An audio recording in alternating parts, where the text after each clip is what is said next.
में आपको पहले तो सारी जनरल चीजें हैं कि केमिस्ट्री में क्या क्या चीजें हैं जो केमिस्ट्री से रिलेटेड है। सुबह से लेके शाम तक आप जो भी करते हो, सुबह उठते हो, ब्रश करते हो, टूथपेस्ट वो एक केमिकल कंपाउंड हो गया, नहाते हो सोप एक केमिकल कंपाउंड हो गया, कपड़े पहनते हो ये जो कलरफुल कपड़े हैं ये कलर्स एक केमिकल कंपाउंड है।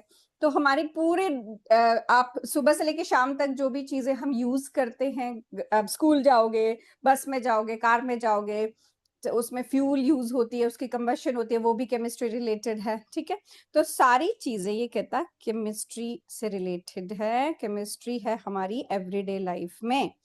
तो इसने वहीं से, जैसे हमने एटम से स्टार्ट करते हैं पहले कि एटम क्या होता है, तो एटम के बारे में बताया कि एटम, पहले तो मैटर के बारे में बताया, मैटर का सबसे छोटा कॉन्स्टिट्यूएंट जो है वो एटम है। ठीक है, मैटर हमें पता है anything that has mass and which occupies space, वो मैटर हो गया। ठीक है, इसकी क्लासिफिकेशन की कि इसमें एक फिजिकल क्लासिफिकेशन होती है, केमिकल क्लासिफिकेशन होती है। फिजिकल क्लासिफिकेशन में स्टेट्स ऑफ मैटर आ जाते हैं, जिसमें आप सॉलिड, लिक्विड और गैस पढ़ते हो, और केमिकल क्लासिफिकेशन ऑफ मैटर में आता है प्योर सब्सटेंसेस और मिक्सचर। ठीक है, pure substances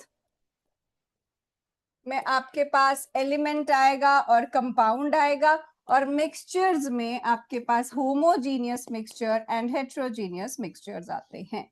homogeneous and heterogeneous mixture, ये सब आपने पढ़ा होगा। ठीक है, फिर physical classification solid, liquid, gas में कि सॉलिड में सारे कॉन्स्टिट्यूएंट जो हैं वो एक दूसरे के साथ टाइटली पैक्ड हैं, कोई स्पेसेस नहीं है, मैक्सिमम फोर्सेस ऑफ अट्रैक्शन उसमें होती हैं। लेकिन लिक्विड में थोड़े से इंटरमोलिकुलर स्पेसेस थोड़े ज्यादा होते हैं, और गैस सबसे ज्यादा रैंडम होती है। तो एक बार हम सॉलिड, लिक्विड, गैस के भी थोड़े से पॉइंट लिख लेते हैं, उसके बाद we will move to the further classification mixtures वगैरह पे। ठीक है, एक सेकेंड।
मेक द टेबल बेटा।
देखो, सॉलिड की वॉल्यूम डेफिनेट है, लिक्विड्स की डेफिनेट है, लेकिन गैस की इनडेफिनेट है। शेप सॉलिड्स की डेफिनेट है, लिक्विड जिस कंटेनर में डालो वो शेप ले लेता है, तो इनडेफिनेट, गैस भी इनडेफिनेट।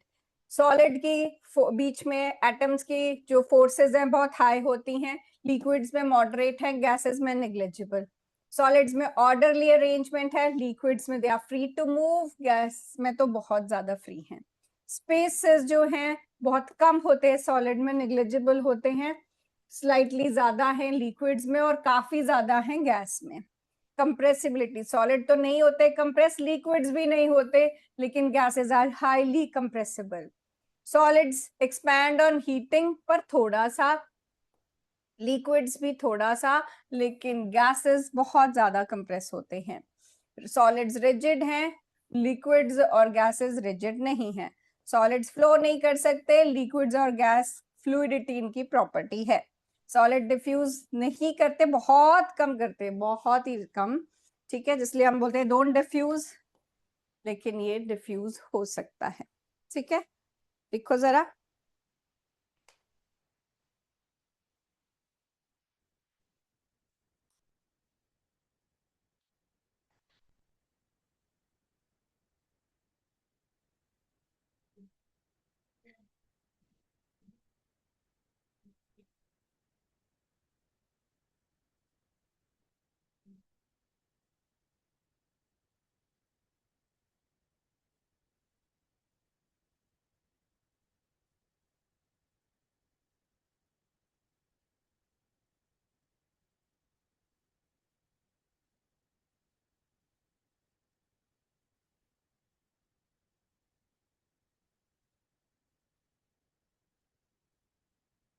डन।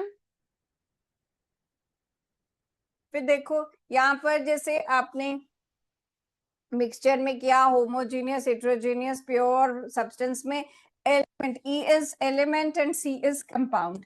सो एलिमेंट जो है उनको आगे आप मेटल्स, नॉन मेटल्स और मेटलॉइड्स में क्लासिफाई कर सकते हो।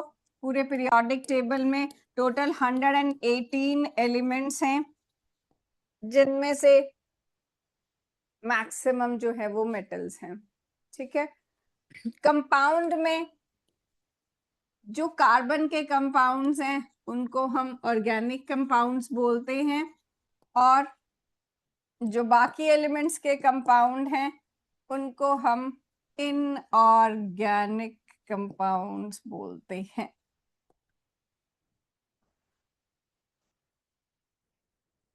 ठीक है, फिर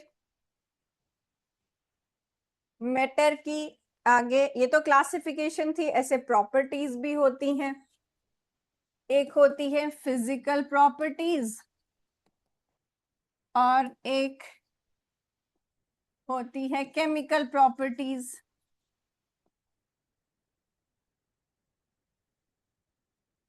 फिजिकल प्रॉपर्टीज में क्या है कि वो कैसा दिखता है, कैसा टेक्सचर है, कैसा उसकी स्मेल है, ओडर है। ठीक है, स्मेल हो गई, टेक्सचर हो गया, ठीक है, कलर हो गया, मेल्टिंग पॉइंट हो गया, बॉइलिंग पॉइंट हो गया। ये चीजें जो उनको केमिकली कुछ चेंज नहीं कर रही हैं, हीट करके सिर्फ स्टेट चेंज होता है, कोई केमिकल रिएक्शन नहीं होता। ठीक है, जनरली अगर कोई डिकम्पोज ना कर रहा हो तो ये फिजिकल प्रॉपर्टीज में आ जाता है। केमिकल प्रॉपर्टीज में कोई केमिकल रिएक्शन होगा, रिएक्टेंट रिएक्ट करके प्रोडक्ट्स बनाएंगे। ठीक है, इसमें जैसे आप कोई कंबशन करवा रहे हो, डिकम्पोजिशन करवा रहे हो, कुछ भी इस तरह के रिएक्शन जो है वो केमिकल प्रॉपर्टीज के अंडर आता है। डिकम्पोजिशन, रिडक्शन, ऑक्सीडेशन, कंबशन, ये सारे क्या है, केमिकल रिएक्शंस हैं जिसमें कुछ और नया बनता है। राइट, ये भी क्लासिफिकेशन हो गई। फिर है हमारे पास 7 बेसिक फिजिकल क्वांटिटीज और उनके यूनिट्स। इन्हीं बेसिक फिजिकल क्वांटिटीज के ऊपर बाकी चीजें डिराइव होती हैं, ठीक है। तो ये है लेंथ, मास,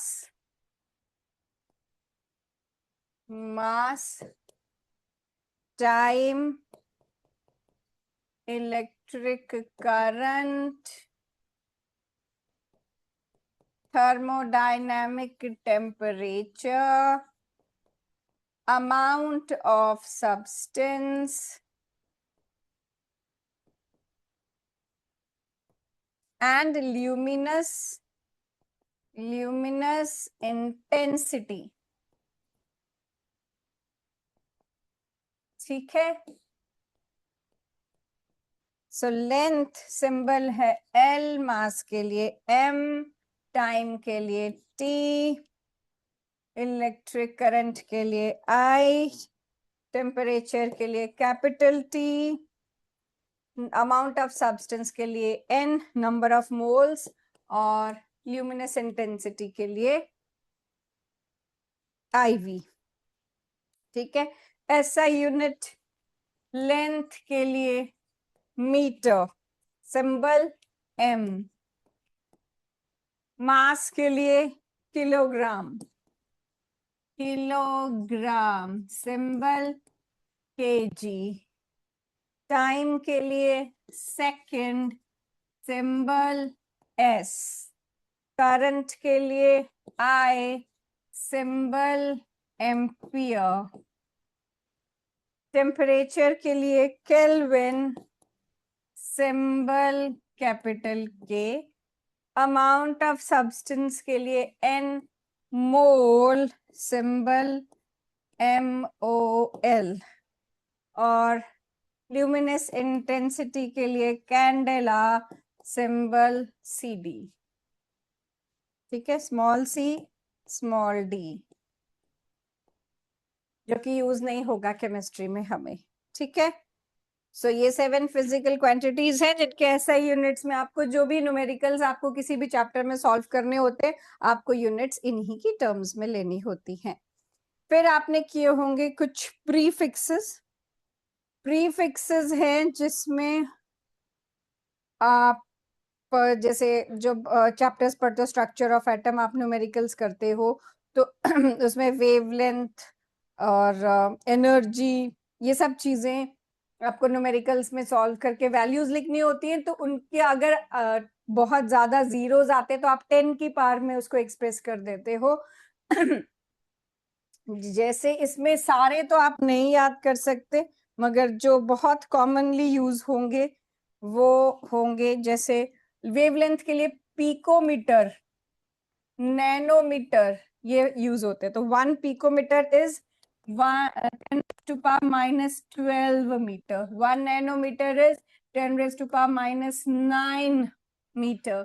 एंगस्ट्रॉम भी आपके चैप्टर में यूज हुआ है, which is 10 raised to power minus 10 metre. सबसे ज्यादा जो है ये आपको एटलीस्ट याद रख लेने हैं, ठीक है। जो नॉर्मल आप पहले भी क्लासेस में सुनते आए हो वो हो जाता है micro, 10 raised to power minus 6 is micro, then milli, 10 raised to power minus 3 is milli, ठीक है।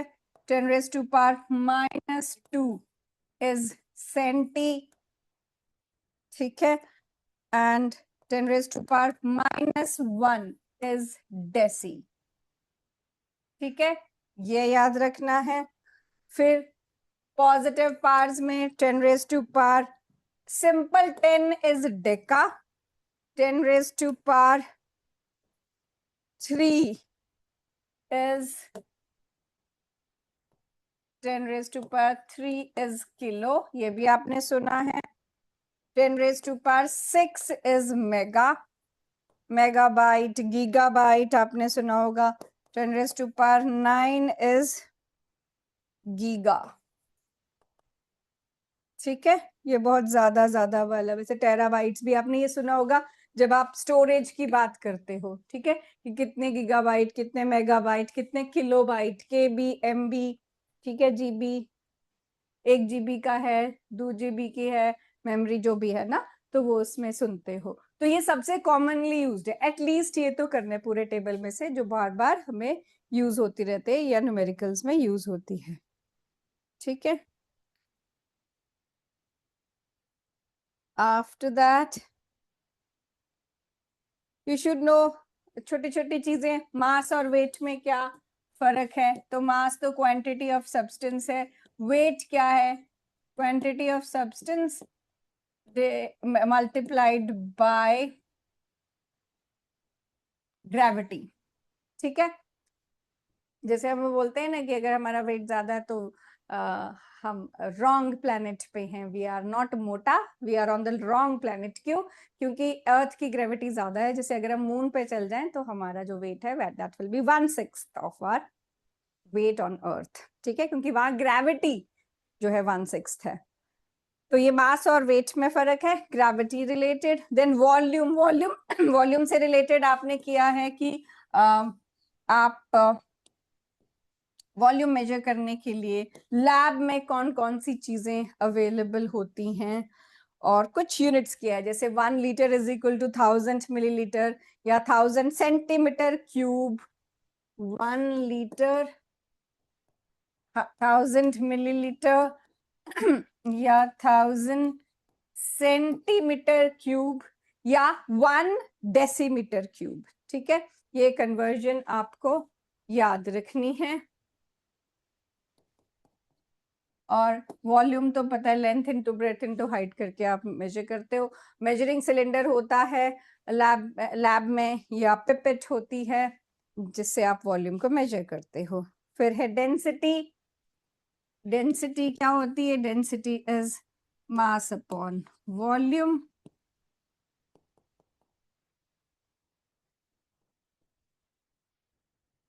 और एसआई यूनिट्स के अकॉर्डिंग वो, अगर आपका मास है केजी में और वॉल्यूम आप लोगे मीटर क्यूब में, तो ये केजी पर मीटर क्यूब इसकी यूनिट्स हो जाएंगी।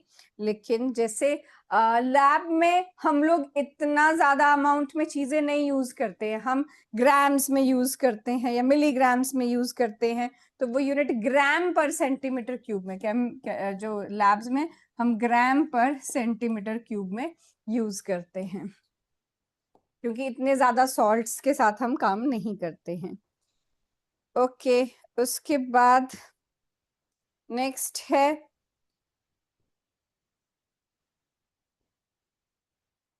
Precision and accuracy. Precision and accuracy. अब एक होती है प्रिसाइज वैल्यूज, एक होती है एक्यूरेट वैल्यूज। प्रिसाइज वैल्यूज वो होती हैं जो कि आपस में क्लोज होती हैं। Precise values which are close to each other,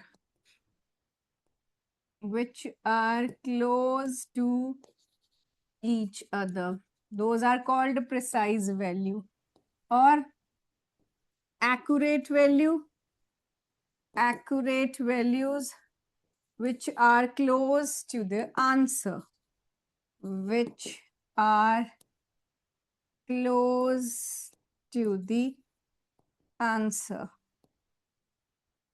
ठीक है, जो एक दूसरे के साथ क्लोज है वो प्रिसाइज वैल्यू है, और जो आंसर के साथ क्लोज है वो एक्यूरेट वैल्यू। अब जैसे सपोज मैंने एक एक्सपेरिमेंट किया और उस एक्सपेरिमेंट की जो भी वैल्यू है, वॉल्यूम है, व्हाटएवर, वो 5 आ रही है, तो जो ट्रू वैल्यू है, जो एक्चुअली आनी चाहिए, वो 5 आनी चाहिए।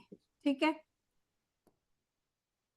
एक स्टूडेंट करता है एक्सपेरिमेंट, उसकी वैल्यू आती है 1.1, 1.2, 1.1। 3 टाइम्स हम रिपीट करते हैं ताकि एरर को रिमूव किया जा सके। ठीक है, तो उसको तो लगे कि मेरे तो 1 के करीब आ रही है, मेरी सही ही आ रही होगी। ठीक है, एक और स्टूडेंट करता है, उसका वैल्यूज आता है 4.9, 4.9 एंड 5। और एक और स्टूडेंट करता है जिसकी वैल्यू आती है 135। ठीक है, अब एक ही जो है बात, एक ही आपस में तो क्लोज है वैल्यूज, बट आंसर तो ये नहीं है। तो हम जो वैल्यूज आपस में क्लोज होती हैं हम बोलते हैं कि वो प्रिसाइज हैं, मगर आंसर के क्लोज तो नहीं है, तो वो एक्यूरेट नहीं है। आंसर क्या होना चाहिए? 5 होना चाहिए। अब बी का जो एक्सपेरिमेंट है वो वैल्यूज प्रिसाइज भी हैं, आपस में क्लोज भी हैं, और आंसर 5 आना चाहिए, तो 5 के क्लोज भी हैं, तो वो प्रिसाइज भी हुई और एक्यूरेट भी हुई। और जो सी है, सी में ये ना तो प्रिसाइज है, ना आपस में क्लोज है, ना ये आंसर के ही क्लोज है। ठीक है, तो this is precision and accuracy. आप लैब में जब एक्सपेरिमेंट करोगे तो ट्रू वैल्यू के पास अगर आपके आंसर आता है that will be your accurate answer. मगर सिर्फ आप अपना ही करी जा रहे हो जो आपका बन रहा है, और लेकिन वो आपस में सब वैल्यूज क्लोज हैं, तो आपको लगता है कि आपने सही किया है, पर अगर वो आंसर के क्लोज नहीं है तो योर प्रिसाइज वैल्यूज हो सकती है लेकिन your answer is not accurate. ठीक है, उसके बाद आता है साइंटिफिक नोटेशन। साइंटिफिक नोटेशन में आप करते हो दैट अगर आपके आंसर्स में बहुत सारे जीरोज इन्वॉल्व हैं तो आप पूरे उसको पूरी वैल्यूज को विद जीरोज ऐसे नहीं लिखते, आप उन जीरोज को 10 की पावर्स में एक्सप्रेस कर देते हो। और जैसे जो एक आंसर को एक्सप्रेस करने का तरीका है, इस चैप्टर का ये सब पढ़ाने का यही मकसद है, वो आपको बताना चाहता है आपने जहां पर भी न्यूमेरिकल्स करने हैं, जो भी आपका आंसर आता है, what your expected to do. जो भी आंसर आ रहा है, मान लो आपके पास आ रहा है 385.42 ऐसे करके आ रहा है, ठीक है, तो वो आपसे एक्सपेक्ट करता है कि आप इस डेसिमल प्लेस को एक डिजिट के बाद मूव कर दो। आप इसको 3.8542, अगर 42 नहीं भी लिखना, मिनिमम 2 डेसिमल प्लेसेस तक इसको एक्सप्रेस करो। इस डेसिमल को पीछे शिफ्ट करो, और जो इसमें पार आती है उसको 10 की, जो भी डेसिमल को शिफ्ट करोगे, लेफ्ट साइड को अगर शिफ्ट करोगे तो 10 raise to power 2, left side को अगर शिफ्ट करोगे 10 की पॉजिटिव पार, राइट साइड को शिफ्ट करोगे नेगेटिव पार। ठीक है, तो जो भी आपकी पार आती है उसको आप 10 के फॉर्म में एक्सप्रेस कर दो, 10 के पार्ट्स में, और एक डिजिट के बाद 2 डेसिमल प्लेसेस तक एटलीस्ट अपना आंसर एक्सप्रेस करो। ठीक है, तो जो भी आंसर आता है उसके लिए इसने रूल्स बनाए हैं। आगे जो भी न्यूमेरिकल्स आप किसी भी चैप्टर में करते हो वो आपसे यही एक्सपेक्ट करता है कि आप अपना आंसर इस तरीके से एक्सप्रेस कर सको। ठीक है, after that comes significant figures. ठीक है, किया आपने सिग्निफिकेंट फिगर्स का टॉपिक? रेज योर हैंड्स, कर लिया है सिग्निफिकेंट फिगर्स? ओके, ठीक है। सो सिग्निफिकेंट फिगर्स में कुछ रूल्स हैं जिसमें कहता है कि अगर तो आपके पास कोई भी नॉन जीरो नंबर है तो ये सभी सिग्निफिकेंट हुए, सभी के सभी इंपॉर्टेंट हुए। अच्छा, मुझे पहले ये बताओ, कोई सिग्निफिकेंट फिगर्स का मतलब क्या है? कॉन्सेप्ट में क्यों हमें पढ़ाया जा रहा है? निकालना है तो ठीक है, क्या मतलब है सिग्निफिकेंट फिगर्स, क्यों पढ़ते हैं हम?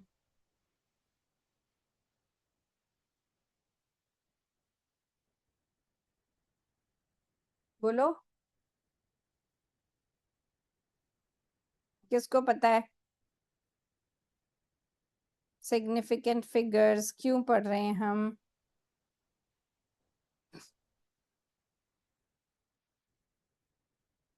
नहीं पता क्यों करते हैं?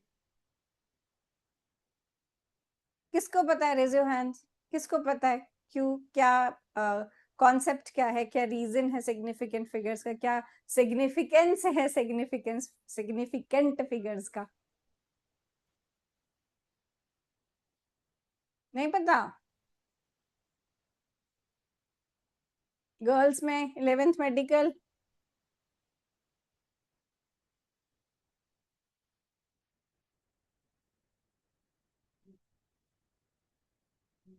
बोलो, देखो सिग्निफिकेंट फिगर्स का मकसद है, जैसे अगर मैं आपको बोलूं कि अच्छा आप बताओ कि ये जो सामने बोर्ड लगा है ये कितने मीटर्स है या कितने फीट है, ठीक है।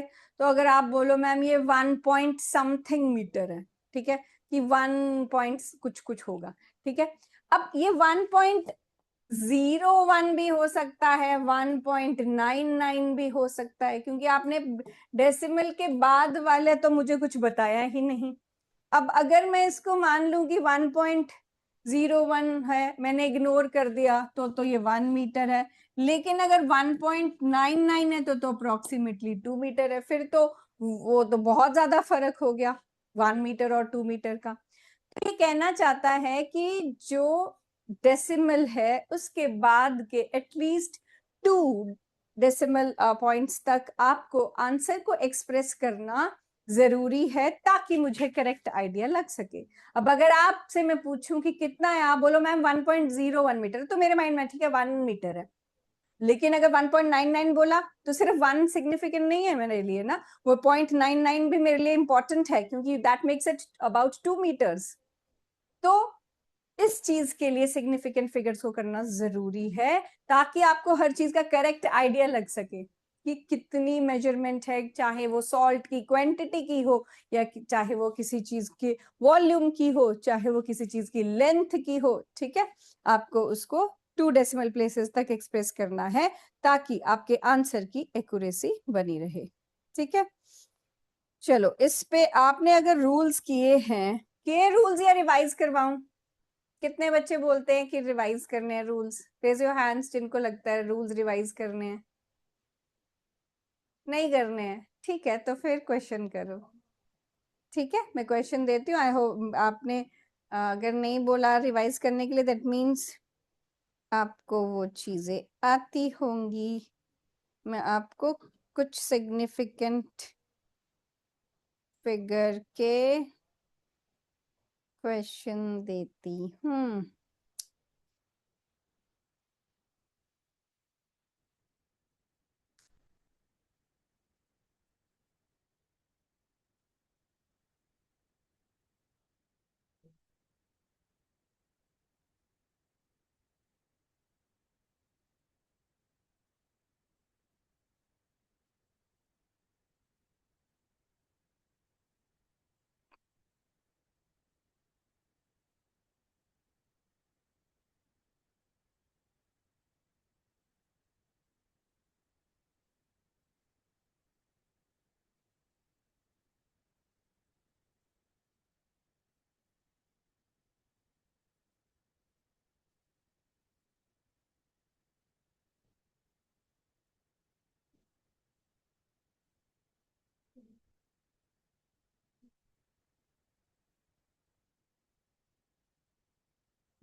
करो बेटा।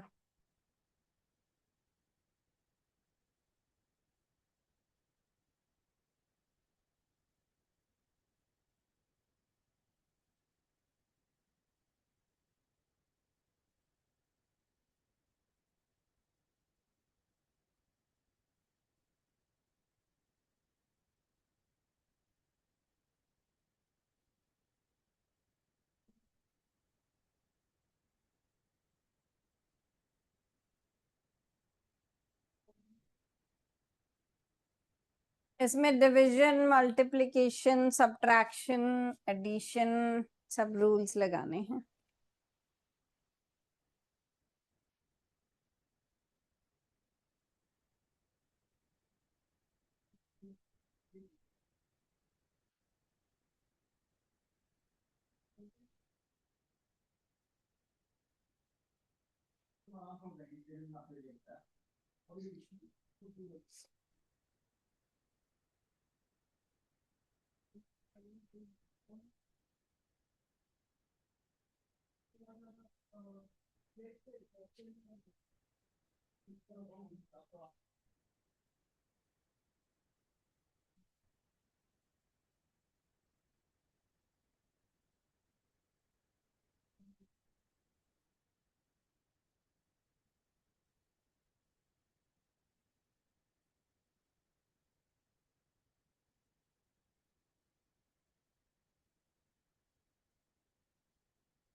अनम्यूट करो जरा माइक, बताओ मुझे फिर कर लिया अगर। Unmute your mic.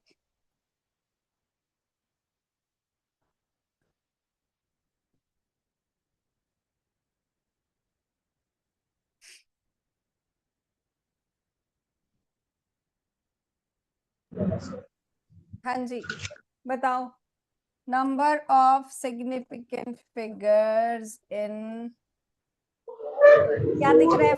5.300 दिख रहा है या 5300 दिख रहा है? 5.300 हाँ, कितने हैं सिग्निफिकेंट फिगर्स? 4। ठीक है, ये कहता है डेसिमल के बाद अगर जीरोस आते हैं तो they become significant. Non zero तो होते ही सिग्निफिकेंट है, डेसिमल के बाद अगर आते हैं तब भी सिग्निफिकेंट हो जाते हैं। नेक्स्ट 0.062। कितने? 2। ये कहता है कि अगर नॉन जीरो नहीं है, लेफ्ट साइड में सिर्फ जीरोस ही है, नॉन जीरोस से फॉलो नहीं है, तो इनको काउंट नहीं करते, इसके पास सिर्फ 2 सिग्निफिकेंट फिगर्स हैं। Next is 9.5 10 raised to power 5, कितने हैं इसके? बोलो। 2, ठीक है, सिर्फ ये दोनों 10 की पावर को नहीं हम लेते हैं, इसमें है 2 significant figures. Next is 7.32 minus 2.3, कितने हैं इसमें? हाँ जी, 3, कैसे हैं 3 बताओ?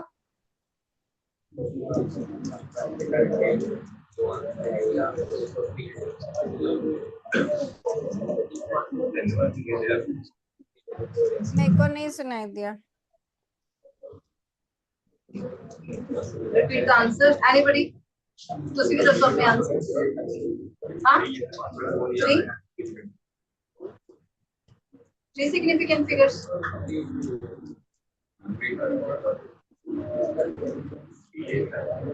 But they are saying 3. I'm asking for the reason, the rule which says, क्या रूल होगा जो अप्लाई हो रहा है इसमें, जिसकी वजह से आप मुझे 3 आंसर दे रहे हैं? Yes, tell the rule. Bachi, you're doing subtraction in this right now? They're doing subtraction? Yes. They're doing subtraction in this number? That is 77 point. Yes. Fine, but minus- why 3? Why not 4 significant figures in this? Subtract करें तब भी आपके पास 4 significant figures क्यों नहीं बन रहे? Okay, अगर आपको इसमें से मैं अगर इसमें से 1.1 सिर्फ माइनस करती हूँ, does it make a difference? अब कितना होगा इसमें significant figures? Answer, let's say answer becomes 76.22. How many significant figures will you give as an answer? 3. Why 3? यही तो मैं पूछ रही हूँ. Why not 4? Least decimal place. Least decimal places. Yes, this is what I'm asking. ठीक है कि आपको जो यहाँ पर छोटा नंबर है जिसके पास minimum number least decimal places जितने भी हैं 1 तक ही है, तो आपको अपना आंसर इतना ही एक्सप्रेस करना है, and this gives it 3 significant figures. ठीक है, ओके. नेक्स्ट इज, ये तो मुझे नहीं पढ़ा जा रहा है, मेरे से इरेज हो गया. This was 8.653, 8.631. Okay, this was the answer. How many significant figures in this? 3. ठीक है. And for the last one, number of significant figures is? बोलो. इसमें आपको सारा सॉल्व करने की जरूरत नहीं है. इसमें भी अगर आप डायरेक्टली रूल अप्लाई करोगे, मिनिमम डिजिट्स में अगर आपको उसको एक्सप्रेस करना है तो it should be 2 digit only with decimal. ठीक है, वो लीस्ट डेसिमल प्लेसेस के अकॉर्डिंग होता है. ये टोटल लीस्ट मिनिमम जो भी डिजिट्स हैं उसके फॉर्म में एक्सप्रेस होता है. That will B 2. आपको पूरा सॉल्व करने की इसमें जरूरत नहीं होती है. ठीक है, ओके. फटाफट से लॉस बता दो कौन कौन से किए हैं आपने. लॉ ऑफ कंजर्वेशन किया है पहले, जिसमें ये कहता है, क्या कहता है law of conservation? Yes, tell the law. Tell the law.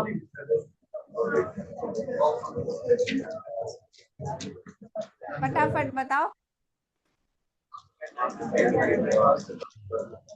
Nothing can be created or destroyed, just converted from one form to another. तो जितने आपके पास रिएक्टेंट्स हैं उतने ही प्रोडक्ट्स आपके पास बनते हैं. ना कुछ क्रिएट हो सकता है ना डिस्ट्रॉय हो सकता है. जितना मास लोगे उतना ही बनेगा.